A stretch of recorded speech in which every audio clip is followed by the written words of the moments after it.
Hi, everyone. I am Justin Locke, Dr. J. Welcome to the seventh Quantapalooza podcast. Today, we want to talk about robotics, what it means to you as a human being, what it means to your careers, and how you can get ahead of the curve. These podcasts are designed both for the deep technologists as well as members of the working community or the student community across all industries, because in the end, I'm from the camp that unless you democratize technology, unless you speak the different languages that people process information, then technology will never really unlock the human evolutionary spirit. And I believe that it should be not either or. It should be part of the journey of humanity. That have robotics and technologies, emerging technologies like artificial intelligence and quantum computing and edge hardware can be disruptive in a good way to provide opportunity for people that in any other generation wouldn't have it. Now, like always, we have a keeping it real, as my youngest would say, moments through each podcast because we want to answer the hard questions that you surface. We already have more than 16,000 subscribers in the short time that we have our Quantapalooza podcast on YouTube. We appreciate all of you. So let's jump into it. First, the elephant in the room. Hey, Dr. J, robotics is going to take my job. I have always said in past Quantapalooza podcasts that I acknowledge at times when new technology sticks and scales, meaning when it's no longer niche, when there's that chat GPT moment, when there's that quantum computing moment, that there is a huge rush. And typically, what happens is there's a spike of adoption, and then things come in like, how do we make advertising? How do we make money? How do we lower costs? And many times, what's affected are people's careers and/or the quality of the experience. Now, I'm a capitalist, so I believe in the free market, but I also definitely am not supportive of what seems to be always a race to the bottom in technology. So that is a contextual way of saying that, yes, in some sectors, robotics replaces jobs that are manually done. And that has been true for the most part since the Industrial Revolution, and then in longer periods throughout modern human civilization.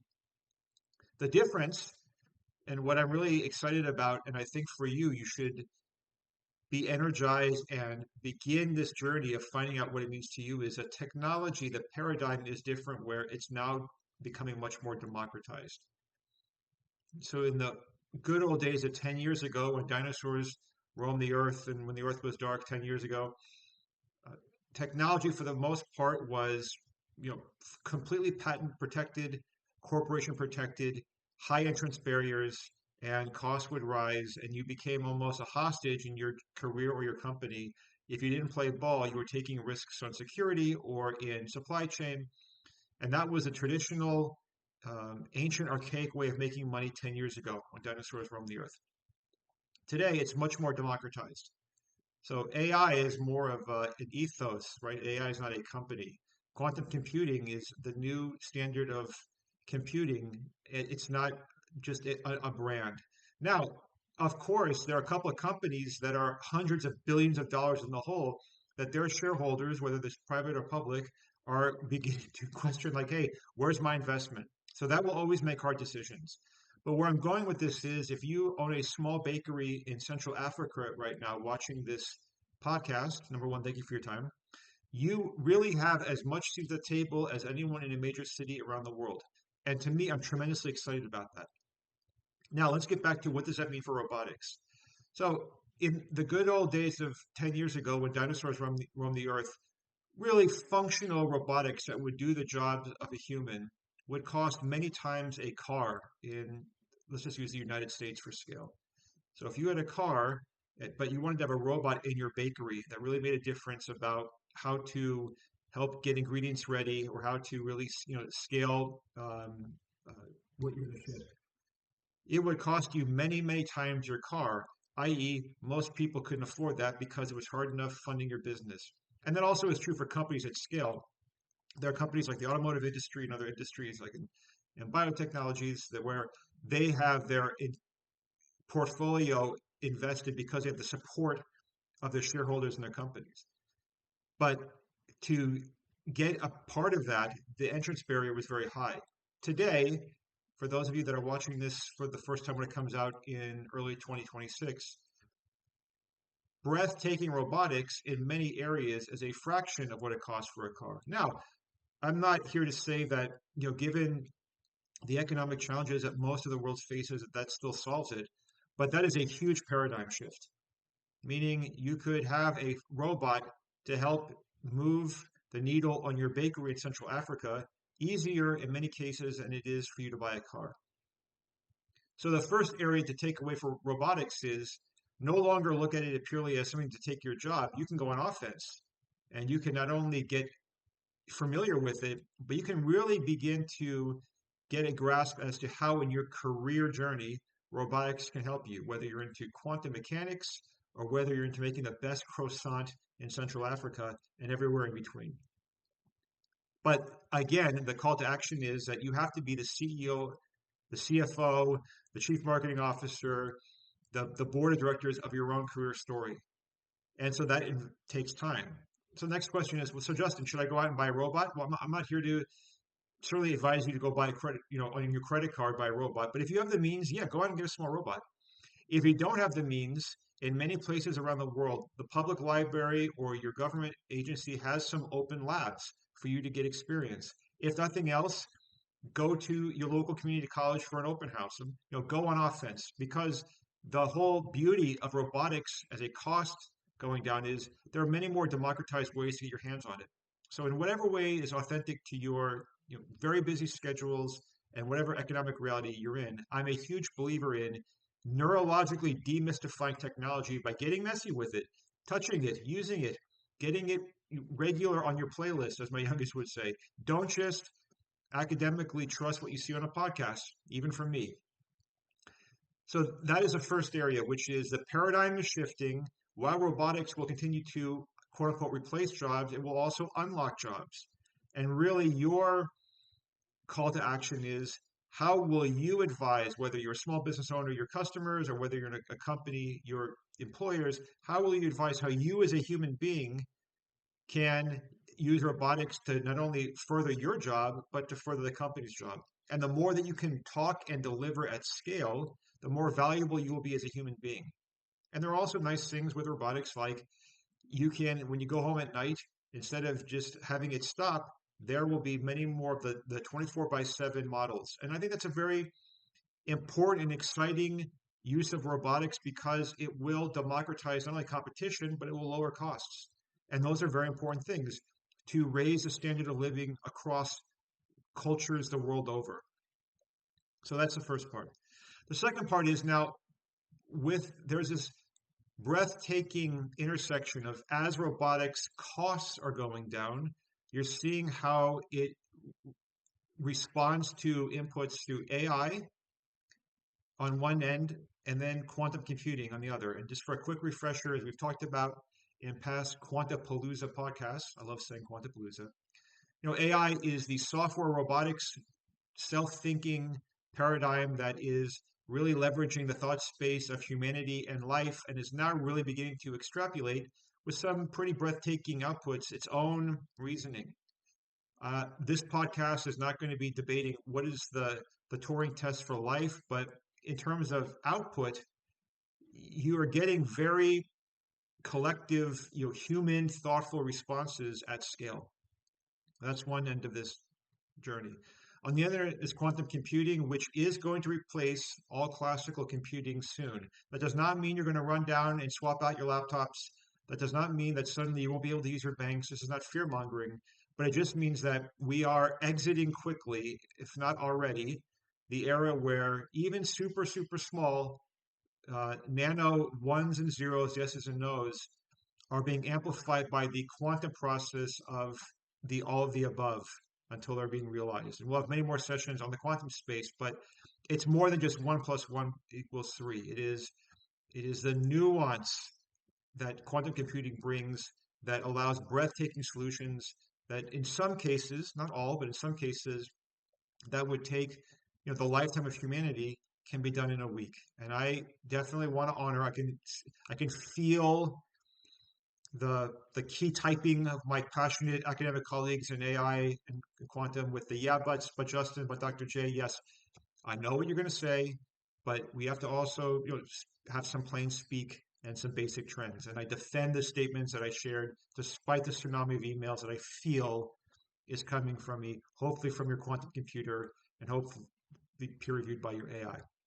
In the middle, the connective tissue is robotics, like we're talking about, and edge hardware. Edge hardware might be something smaller. Edge hardware might be a device in a room that can still bring value for, are there people there? Turn on the lights, yes, no.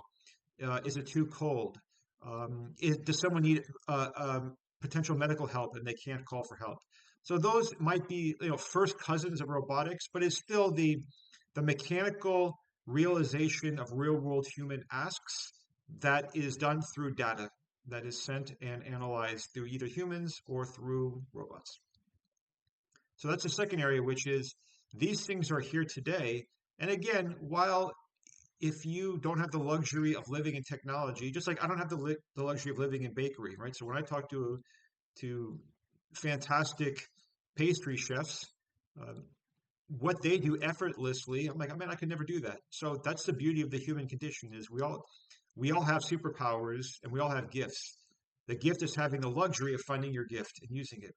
But I would say that one of the outtakes you should be taking from these podcasts is it's not science fiction and it's not too expensive for you. And I mean that respectfully, coming from a family who had $12 when they came to this country, of which I have two of those 12 silver dollars upstairs. The ability for you, even if you have the most limited means and are working the most longest shifts, you can get that into your monthly fluency in a way that empowers your superpowers and unlocks your strengths. And that should rightfully open doors for you in the future for a better life. But again, that has to be self-driven. You have to be the one to own that. And I know that sometimes is difficult medicine. And believe me, I look at myself in the mirror too. It's not, for those of you that live in the Silicon Forest in Hillsboro, Oregon, about 8,000 of my friends, super smart, thoughtful people the world over, have lost their jobs the last 9 or 10 months. And it's not nice taking walks around major companies and seeing empty parking lots. So I'm not being self-righteous, but at the same time, my job in these podcasts is not to lament the robots are taking over. That's not what I'm about. I'm here to let you know that through plain speak, in your different ways of learning, the different ways that you process information, you too can have the same level of cutting edge innovation as anyone in a top company or a large city. And yes, I stand by that statement. But it is a muscle like anything else in life, and you have to be practicing it. Now, where are we going with robotics specifically for your industry, your careers, and as well as areas that you may want to grow into? We are going to an era where as costs go down and as the abilities for these robots to think in much more complex ways, right, through the greater we of AI learnings, through the greater problem solving of quantum computing we are going to see the second half of this decade a tsunami of things that tended to only be quote unquote open 40 hours a week. It is going to be 24/7 the world over. So those areas, now you begin to asking those questions. Well, how does then robotics change my paradigm of my job if I'm competing the world over? And I would say, look at that in a positive way, not in a negative way. It also says if I'm performing either manual tasks or very structured tasks, or if I have tasks that are aided by robotics, and I'm telling you, even if you are a pastry chef in Central Africa, some part of your job flow, the answer is yes, whether you can directly see it or not. So it's already here. That question now becomes within the industry, what new jobs, what new sub companies, sub industries, support industries, what new mechanisms are needed to realize the economic benefits of having things 24/7 the world over, industries over. Those are not only important things to understand from your career perspective, but from like investing, from where you want to grow your career, from how you as a human being can bring value and also realize hopefully generational wealth. These are all areas that you becoming familiar about how robotics directly impacts both your career today and where you want to go is extremely important as a human. So as we wrap up today's Quantapalooza podcast, we always want to land it in a way for some three key takeaways. Takeaway number one is look at robotics as the connective force between AI on one side of the family and quantum computing. So robotics is probably the most tangible way you can interact with hardware that is amplified by this new breathtaking way of software. So you should get familiar with that. One. Two, the other key takeaway is that in the last 10 years, a super skilled robot has gone from the price of many times of a car in the United States to a fraction of the car in the United States. So you definitely want to get some hands-on time in whatever way that's true for you. And even if you are of the most limited means and working, amazingly long hours, you can still find areas in your library or your local community center or community college to at least twice a month get down for half an hour and get familiar with it. And quite honestly, you're important. You're that important. You should prioritize that for yourself. The third is that robotics is not just about what it will unlock for your career stories. Robotics is going to make industries the world over truly 24 by 7. And so the more that you can, as a human being, really get a command of what does it mean for your job, your career, how you are positioning yourself in your company, or when you're starting to start your business, to understand what new trends, economic models, businesses, customer expectations come from that. You as a human being are already unlocking the power of robotics, even if you're not living in an automotive shop that is building cars 24 by 7 through robotics.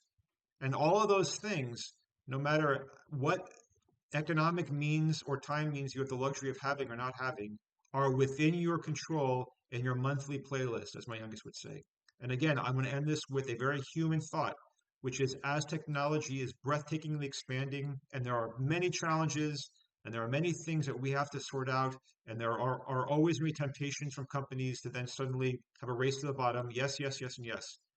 But I am a firm believer that this is the first time in human history where no matter where you live, no matter what economic cards you were dealt at birth, you have the same competitive advantages as anyone in the highest building around the world. And for me, that's very exciting. Until next time, I am Justin Locke, Dr. J. Thank you across all continents, including, I am told, sometimes seasonally in Antarctica, which is definitely on my bucket list. Go forth and make a dent in the universe. We'll see you around Quantapalooza soon. Cheers.